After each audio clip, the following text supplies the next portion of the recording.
Fala galera, beleza? Aqui professor Gil Vasconcelos, professor de redação e gramática, aqui no Distrito Federal há 14 anos, e eu tô aqui para dar uma super dica para você que tá na preparação para a redação do Enem 2022.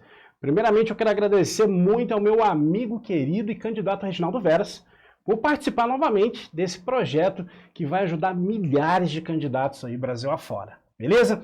Galera, então olha só, dá uma olhadinha aqui na minha tela, só para eu recapitular rapidamente o que eu tenho falado para você. Olha só, assunto e tema, porque você precisa apresentar o tema ali na sua introdução, depois você coloca a sua opinião, aí você traz o argumento 1 e argumento 2, e aí nós falamos sobre o desenvolvimento. Lembra? Mecanismo de ligação, tópico frasal, fonte, posicionamento, conclusão do tópico frasal. Agora, lembrando que esse desenvolvimento aqui, pessoal, ele é tanto para o 1 quanto para o 2, tá? É a mesma coisa, não vai mudar absolutamente nada.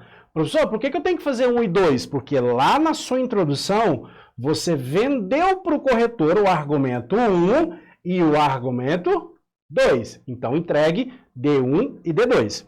Então, olha só, agora nós vamos falar sobre conclusão. E essa conclusão aqui, galera, também nós vamos dividir em períodos, porque eu sempre tenho dito isso, e eu gosto muito de afirmar que quem gabarita essas redações são alunos que conseguem organizar o seu pensamento.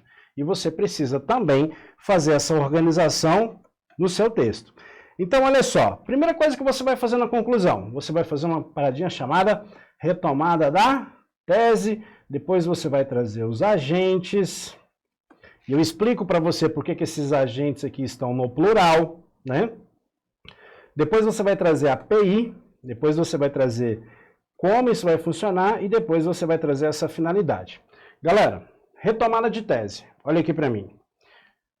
Pessoal, eu acho que vocês já devem ter se deparado com aquele colega que gosta de enfeitar a redação. O que é enfeitar a redação? É falar assim, ó, eu começo a minha conclusão assim, ó, diante do exposto acima citado, diante da problemática mencionada acima, medidas são necessárias para mitigar. Pelo amor de Deus, para com isso é brega demais.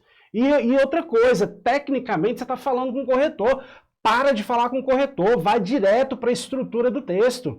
Eu sempre estou falando para você aqui que o parágrafo ele precisa cumprir sua função. Qual é a função da introdução? Apresentar o tema, colocar a sua opinião e colocar os argumentos para convencimento. Gil, qual é a função do desenvolvimento? É ligar, é afirmar, é fundamentar, é criticar e é finalizar o seu raciocínio. Da mesma forma, a sua conclusão também tem uma função. E a função dela, que é cumprir o quê? É retomar a problemática. Eu quero ver você, que está aí do outro lado. Pessoal, entenda o seguinte, essas regras de redação você usa na sua vida pessoal, você passa por ela todos os dias. Eu vou te dar só um exemplo de retomada de tese. Imagina você que tenha brigado com alguém que você goste muito, seja seu namorado, seja sua mãe, seja seu pai, seja seu colega. E você endureceu o seu coração aí por 1, 2, 3 semanas, e Jesus foi lá e tocou no seu coração e falou assim, olha, você precisa perdoar essa pessoa porque você gosta muito dela. E aí eu queria entender, eu queria que você tivesse agora nessa interação, e eu queria te perguntar, como que você faria esse processo de reconciliação? Ninguém chega, eu vou dar o meu exemplo, olha o meu exemplo. Toda vez que eu faço uma coisa que a minha esposa fica muito, mas muito, muito brava, às vezes eu vou fazer alguma coisa e eu esqueço, né, de perguntar, ou esqueço de levar, aí ela fica muito brava comigo. E aí ela faz aquela cara feia e tal. Só que ela percebe que eu sou o amor da vida dela, como ela é o amor da minha vida. E o que ela faz? Ela me perdoa. Ela fala pra mim assim, amor, olha só, a gente tá de mal até alguns dias, não vamos prolongar isso não, mas não faz aquilo de novo não, tá? Ô Gil, em relação àquela torta que eu guardei lá na geladeira, que era pra eu comer no outro dia, você veio e comeu, você lembra? Eu vou te perdoar por aquilo. Ou seja, na nossa vida pessoal, quando a gente vai fazer um processo de reconciliação, a gente sempre retoma o problema. E por que na sua redação você não faz isso? Ah, não, professor, mas é muito mais bonito eu colocar diante do exposto acima citado, diante da problemática mencionada logo acima, medidas são necessárias para mitigar. Óbvio que você vai ter que fazer isso. Então para de conversar com o corretor e vá direto ao assunto, ou seja, retomada de tese nada mais é do que você falar a tese com outras palavras. Você teve uma discussão na sua redação inteira sobre a problemática que você opinou. Então nada mais coerente do que, se você vai finalizar o texto agora, você trazer o problema de volta. Então a primeira coisa que você tem que fazer, querido, querida, retomada de tese. Fechou? Depois dessa retomada de tese, olha aqui na tela aqui, ó. Você vai fazer o seguinte para mim. Você vai colocar os agentes. Esses agentes aqui, ó, nada mais é do que quem vai fazer a ação, tá? Então você retoma a tese, traz esses agentes. Por que esses agentes aqui estão no plural? Porque é interessante você demonstrar para o corretor não só quem vai agir, mas também quem vai ajudar. Então é quem vai agir e quem vai ajudar. Grave isso aqui, porque eu vou fazer uma observação sobre isso aqui agorinha, tá? Então, por que o agente tem que ser duplo? Porque você demonstra para o corretor que não só sabe quem vai fazer, mas também quem vai auxiliar, beleza? E na sequência você traz a PI. O que é a PI? É a proposta de intervenção. Ou seja, você mostrou quem vai fazer e agora na sequência você demonstra o que é que eles vão fazer. Olha para mim aqui que eu tenho deixa eu já explicar esse asterisco aqui. Galera, muito candidato confunde o fato do seu agente ser duplo com o fato de você colocar duas propostas de intervenção. Isso que eu estou falando aqui não sou eu que estou falando não, cara. Isso aqui está no manual de correção. Você pode dar um Google aí, ó. Tá disponível para todo mundo ver. Tá lá assim, ó. Toda vez que o candidato tiver duas propostas, uma vai ser eliminada. Ah, Gil, mas eu vi um candidato que colocou duas propostas e gabaritou. Sim, ele gabaritou por uma série de conjuntos. Não por ele ter botado duas propostas. Porque eu já vi candidato com uma proposta ter gabaritado também. Ou seja, não faz o menor sentido.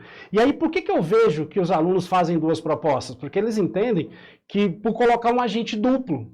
Então, entenda que você vai ter um agente para fazer a ação e um outro agente para auxiliá-lo na mesma ação.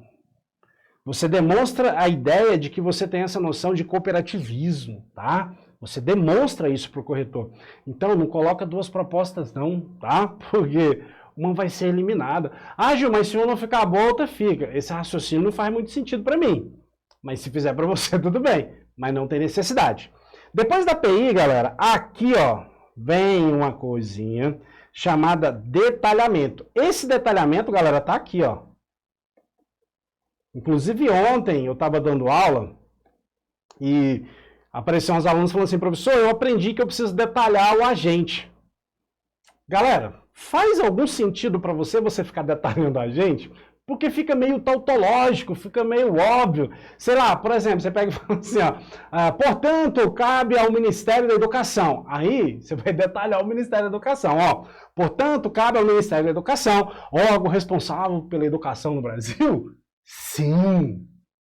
Portanto, cabe ao Ministério da Justiça, órgão responsável. Tá vendo que é tautológico? Não tem necessidade. Você não agrega absolutamente nada para a sua redação. Então, o detalhamento ele não cabe no agente. Ele não é relevante no agente. Agora, no como, ele é muito relevante. Porque você precisa detalhar para o corretor como que isso aqui vai funcionar. Tal ideia se dará por meio disso, daquilo, com cadastro, com uma seleção, com um grupo de idade. Ou seja, o detalhamento ele vem no como. Como que esta ideia vai funcionar. Beleza? Então o detalhamento vem aqui, ó. Gil, posso detalhar a finalidade? Não, porque não tem necessidade de você estar detalhando finalidade. Finalidade é só qual é o fim desse projeto, e você precisa mostrar isso para o corretor. Então você detalha e coloca lá um operador linguístico que traz essa ideia. A fim de, com o fito de, com a intenção de, e aí você traz essa finalidade. Galera, última coisa que eu quero falar para você, olha para mim aqui, ó.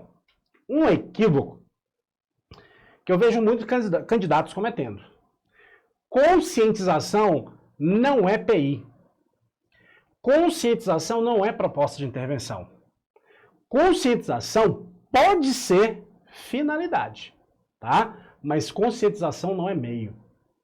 Não coloque um projeto para conscientização. Não. Identifique o que é a sua PI, fale o que ela realmente vai fazer. E se essa PI, se esse projeto provocar uma conscientização, está tudo certo. Porque conscientização é um produto final. Beleza? Galera, espero poder ter ajudado vocês, tá? Nessas breves dicas. E eu só deixei para você aqui um mapa para direcionar a sua escrita. Aprofundem, produzam muito e gabaritem essa prova. Obrigado, valeu!